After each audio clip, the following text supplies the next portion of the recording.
Now, every day when I'm having, like a wee doom scroll on my phone, I get bombarded invariably for ads for supplements that promise to fix everything that starts going wrong for us after 40, low energy, no focus, poor sleep, bloating, stubborn belly fat, all that jazz. And it's all very appealing, isn't it? Because life is busy at our age, and if the solution does come in a capsule that you can swallow while you're having a coffee in the morning, that would be amazing. But the problem is that most of these things are completely useless. And the supplement industry obviously knows that people in their 40s and 50s have a bit of money to spend and are quietly a bit desperate to find a sneaky shortcut to all of our health and fitness issues. So they take our money, but essentially just sell us hope in a bottle. Now, I've been coaching men and women in their 40s and 50s for 16 years. I'm 49 years old myself. I've been taking some specific supplements for decades now because they work, while I've also probably wasted thousands by this stage, don't tell my wife, on nonsense that did nothing. And so I have a reasonably good idea by now about what's worth our money and what isn't. So for me, there's 6 supplements I want to get into and recommend for most people our age, and a few that I want to tell you just to leave on the shelf because they're rubbish. So let's go through them now. But before I do, I'm going to link to some free resources in the description below that cover getting your habits and nutrition sorted out, that goes alongside everything that we're talking about in this video. So do have a look at that when we're done here. First supplement is magnesium. Now, magnesium is generally one of the most useful supplements that you can take as you get older, partly because a lot of people are deficient in it without really knowing, and partly because it does a few things that matter a lot at this stage of our lives, particularly around sleep, stress, and anxiety. Now, the thing worth knowing is that not all magnesium formulations do the same thing, and so the type of magnesium that you buy actually matters. So magnesium glycinate, that's the one I take about half an hour before bed, the one I recommend most often for sleep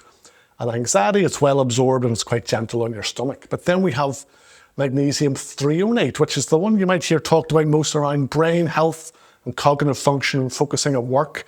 It crosses the blood-brain barrier more effectively than other forms of magnesium. And then you'll often see magnesium citrate.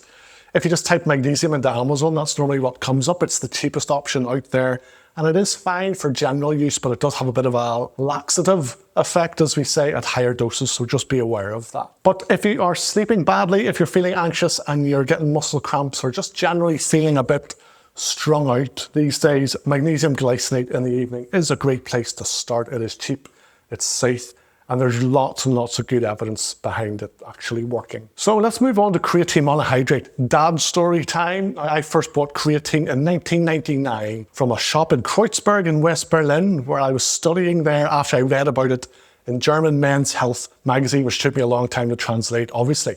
It's been around that long because it works, and the research behind it is as solid as anything you'll find in the supplement world. So creatine helps our muscles produce energy, ATP, during high intensity exercise. That means more reps, more weight, more stimulus really for muscle and strength gains over time. Great stuff. But what's only really recently become more appreciated are its proven benefits for brain function and focus. And the research suggests it's particularly useful as we get older for maintaining both muscle mass, but also cognitive function and avoiding that kind of brain fog that we get as we get older. It works for perimenopausal women just as well as for men, by the way. And dosage is simple, 5 grams a day, that's it. You will see advice online about loading phases where you take 20 grams a day for 2 weeks or something. That's mostly just the supplement industry trying to get you to use up your tub of the stuff faster and buy more. 5 grams a day thrown into juice or a shake works perfectly well. And if you do ever accidentally take too much creatine monohydrate, you will know about it fairly quickly. Let's just say the results are fairly explosive. Creatine monohydrate is the form that I buy. Micronized will mix better. Monohydrate is the one most researched. It's the cheapest. Anything fancier than that is really just marketing blurb, so stick to monohydrate. Moving on to vitamin D. Now, I live in Northern Ireland where we get about 7 hours of daylight in wintertime, so supplementing with vitamin D is basically non-negotiable for me. But honestly,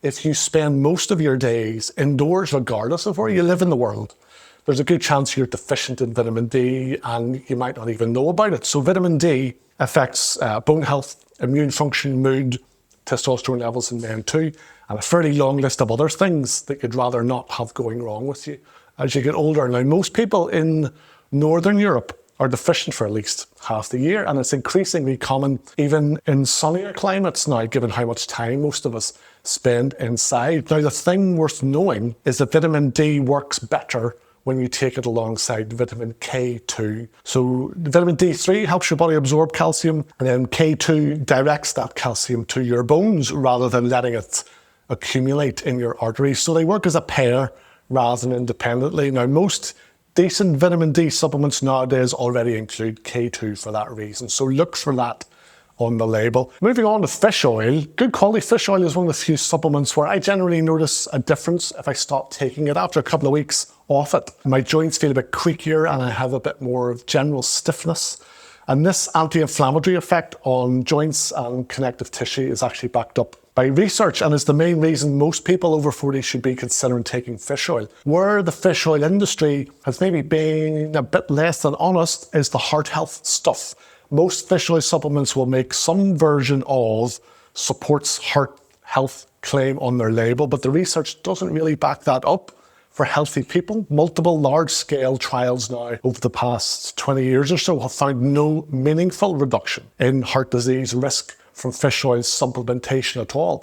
Actually, eating oily fish is still proven to be great for your heart, but it just seems that the supplement version doesn't replicate that heart health benefit. So by all means, take it for your joints and for general inflammation, which are legitimate and very well evidenced reasons. Just don't take it because the label says it's going to give you a bulletproof heart. Moving on to protein. I am including protein here as a supplement rather than just telling you to eat more meat and fish and eggs and dairy, because for most people in their 40s and 50s who are exercising even semi-regularly, getting enough protein from food alone is genuinely difficult without being quite deliberate about it, and it's a pain in the arse. And as a result, most people are under-eating protein, and that's why we should probably think about supplementing with it in some way. Now, the target I use with clients is around 120 grams a day for women and 150 grams for men if you're training. A bit more is fine too if you can manage it, but unless you have specific bodybuilding goals, there's really no need for you to be aiming to get above 200 grams of protein per day. To put that in context, a chicken breast has about 30 grams of protein, as does 4 eggs. So you're looking at around 4 or 5 high protein meals or snacks a day to hit those numbers from food alone. So protein powder is the simplest and cheapest way to bridge that gap. Whey protein would be the most widely available. It's well absorbed. It's a complete protein source. If you have a bit of lactose intolerance, then whey isolate is a better option, as most of the lactose is removed in processing. If you're fully lactose intolerant or plant-based, then pea or soy protein are both solid alternatives. One thing I would steer you away from is egg white protein powder, which does technically work, but produces a level of flatulence that will generally affect your relationships and threaten your marriage. Consider yourself warned. I do realise I'm talking about flatulence and diarrhea a lot. Coincidentally, we're going to talk about fibre though. If 2025 was the year the protein got added to everything and was on everyone's lips, then I'm going to predict that 2026 is the year of fibre. If my social media feed is anything to go by, the marketing machine is certainly already pumping it out. But the honest version is, yes, fibre is very important. Yes, most people need to take more of it, and yes, there are real benefits for your gut health, for blood sugar regulation, for cholesterol, and a fairly long list of other things. You should make sure that you eat enough fibre, but despite what the supplement ads are going to tell you, it's really not that complicated or expensive to sort that out for yourself. For starters, most people will get plenty of fibre from a decent diet that includes fruit, vegetables, and whole grain cereals. But if you do need to supplement, then psyllium husk is cheap, effective, very well researched, and inulin is a prebiotic fibre that feeds the good bacteria in your gut and is worth considering if your gut health has been a bit unpredictable for you recently. Now, both of those are available cheaply, just as a bag of powder on Amazon. You don't need to spend a fortune on branded gut health capsule products that you see online. And so those are the top 6 in my opinion. But I want to tell you now about 3 supplements to skip. If you're a fella, testosterone boosters, the ones you see advertised everywhere, targeting us with promises of getting your drive back, your energy back, and making you look and feel 21 again, they are almost universally a complete waste of money. If your testosterone is genuinely low, according to a blood test, that's a conversation to have with your doctor about treatment and lifestyle changes. That is not something that a supplement company's new Awesome Man 2000 pills are going to magically fix for you. The ingredients in most of these products either have no meaningful human-based evidence behind them, or they're present in such small amounts that they won't really do anything, even if they did work. Next, for all of us, fat burners are something you should skip. Same story. They typically contain caffeine, some form of green tea extract, and then a collection of other ingredients dressed up with scientific sounding names. They do increase your heart rate, so you burn more calories each day and sweat a bit more, which isn't much fun.